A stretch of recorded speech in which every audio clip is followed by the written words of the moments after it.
Di antara pengobatan yang paling terbaik dalam menghadapi penyakit-penyakit hati, ya, seperti stres, ya, saraf misalnya, ya. Demikian juga mengobati penyakit-penyakit badan adalah kuatnya hati, ya. Qalbu itu kuat dan tidak tidak gelisah dan tidak terbawa dengan khayalan-khayalan, kekhawatiran-kekhawatiran yang berlebihan yang selalu menimpa qalbu seseorang, ya.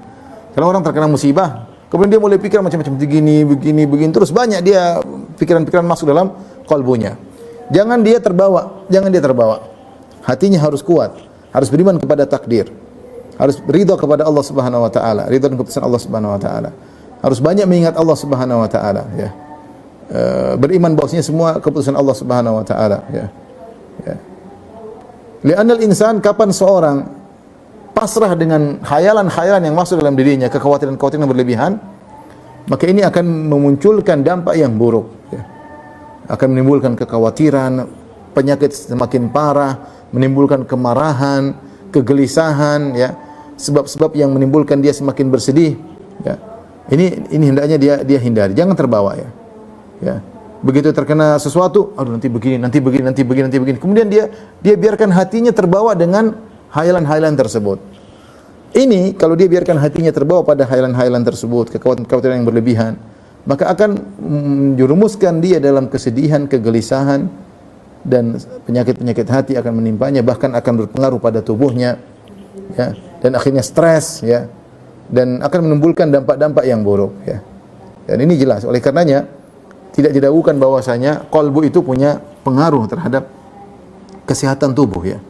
Rasulullah SAW sudah mengatakan, ala wa inna fil jasadi mudghatan idza salahat salat jasadu kullu wa idza fasadat fasadal jasadu kullu. Sungguhnya dalam diri seorang ada segumpal daging, itu qalbu. Jika dia baik maka baik yang lainnya, jika dia buruk maka buruk yang lainnya. Dan makanya pikiran itu punya pengaruh dalam kesehatan. Dokter-dokter pun mengatakan demikian.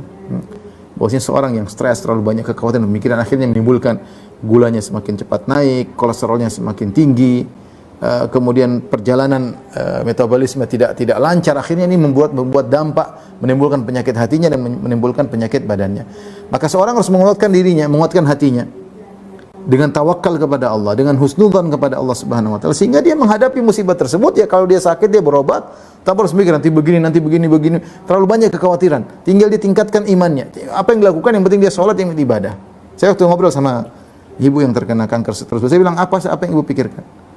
Kita ini khawatir, kita ngeri kalau kita meninggal, kalau kita lagi maksiat, kalau kita tidak bersolat kepada Allah, kalau kita tidak berbakti kepada orang tua, kalau kita tidak berbakti pada suami, kita takut kita meninggal dalam kondisi demikian. Tapi kalau alhamdulillah kita solat, alhamdulillah kita berdoa, alhamdulillah kita masjidnya, alhamdulillah kita masih baca Quran, alhamdulillah kita tidak bermaksiat, alhamdulillah. Terus apa yang mau kita khawatirkan? Ya sudahlah, pasrah, serahkan kepada Allah Subhanahu wa taala.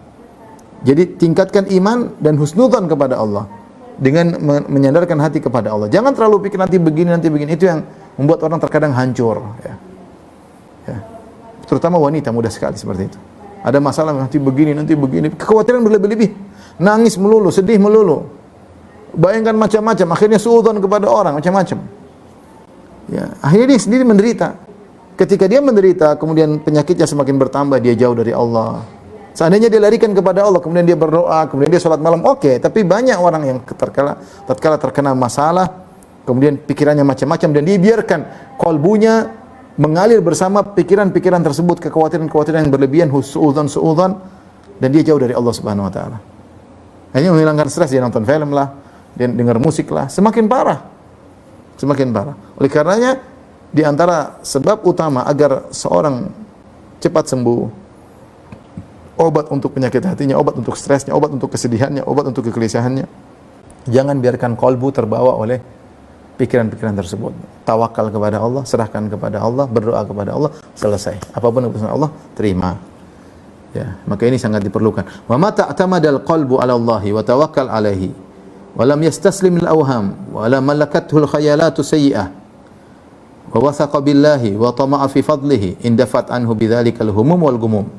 Kata Syekh Sa'di rahimahullah ta'ala, kapan hati bersandar kepada Allah, bertawakal kepada Allah, dan dia tidak pasrah mengikuti auham, pikiran-pikiran, khayalan-khayalan tersebut, dan dia tidak dikuasai oleh khayalan-khayalannya yang buruk tersebut, dan dia percaya kepada Allah dan dia berharap mendapatkan karunia Allah, maka akan pergi darinya kesedihan, kegelisahan tersebut.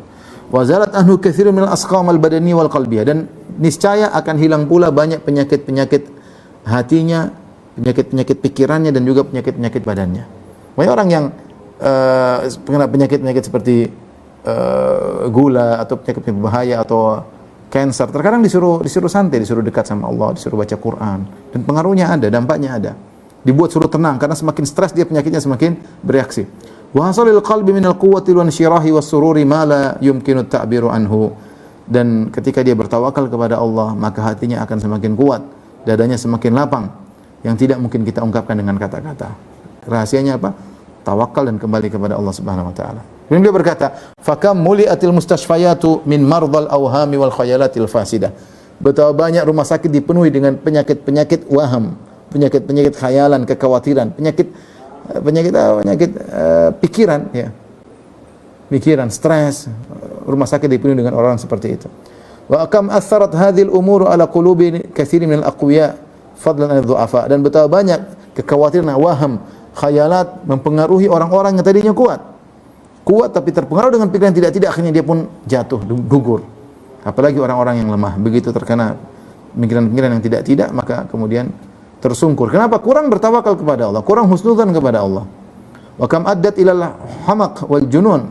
Betapa banyak orang yang seperti ini akhirnya jadi orang pandir dan orang gila, karena terbawa dengan pikiran-pikiran, tidak tahan dia pikir tersebut, akhirnya jadi gila. Banyak orang masuk rumah sakit jiwa, banyak jiwanya terganggu. Kenapa? Dia emosinya terbawa, kolbunya dibiarkan terbawa, mengalir bersama kekhawatiran-kekhawatiran yang berlebihan tersebut. Wal mu'afa man afahu Allah wa wafaqahu li jihadi nafsihi li tahsil al-asbab an-nafi'atil muqawwiyati lil qalb. Dan orang yang selamat adalah orang yang Allah selamatkan dan Allah wafaqahu, dan Allah berikan taufik kepadanya, bimbingan kepadanya untuk melawan nafsunya, ya, sehingga dia bisa mendapatkan sebab-sebab yang bermanfaat untuk menguatkan kalbunya. Ad-dafi'ati liqalaqihi, yang bisa menolak, menghilangkan atau mengusir kegelisahannya. Qala ta'ala, Allah berfirman, "Wa may yatawakkal 'ala Allahi fahuwa hasbuh."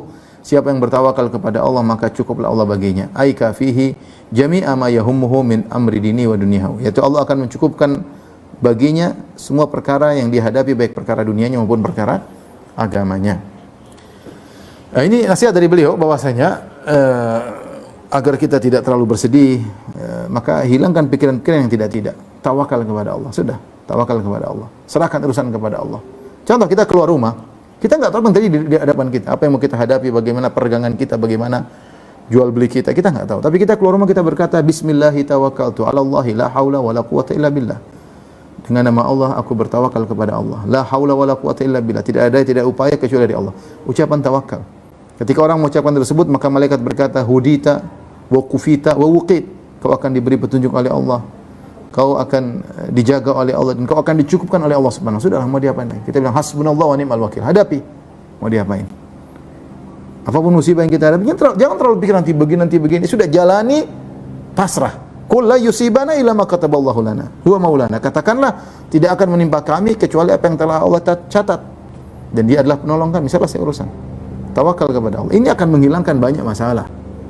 Ini akan menghilangkan banyak kegelisahan. Fal mutawakkilu 'ala Allahi qawiyul qalbi la tu'athiru fihil awham. Orang yang bertawakal kepada Allah, maka hatinya kuat. Maka khayalan-khayalan, kekhawatiran-kekhawatiran tidak akan berpengaruh pada kalbunya. Wala tuz'ijuhul hawadithu li ilmihi anna dzalika min dha'fin nafs. Kejadian-kejadian yang menimpa, ya, tidak akan mengganggunya. Dia tahu ini, ya sudah. Orang terganggu dengan kejadian-kejadian itu hanya karena jiwanya lemah.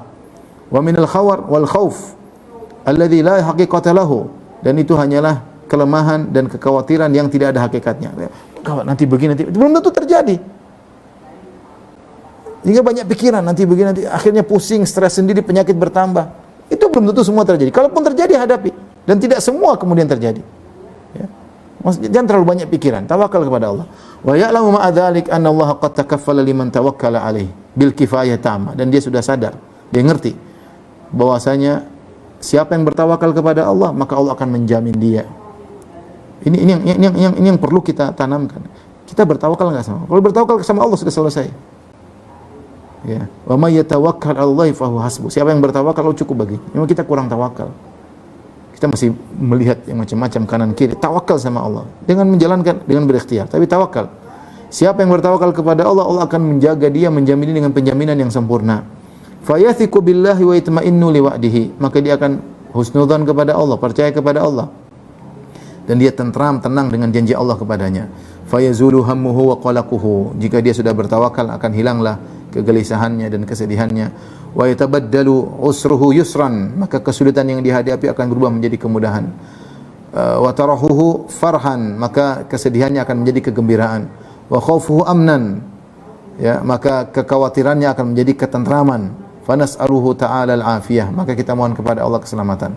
Wa an yatafaddala alaina biquwwatil qalbi wa thabatihi bitawakkulil kamil alladhi takaffala Allahu li ahlihi bikulli khairin wa dafa'a kulla makruhin wa dhairin.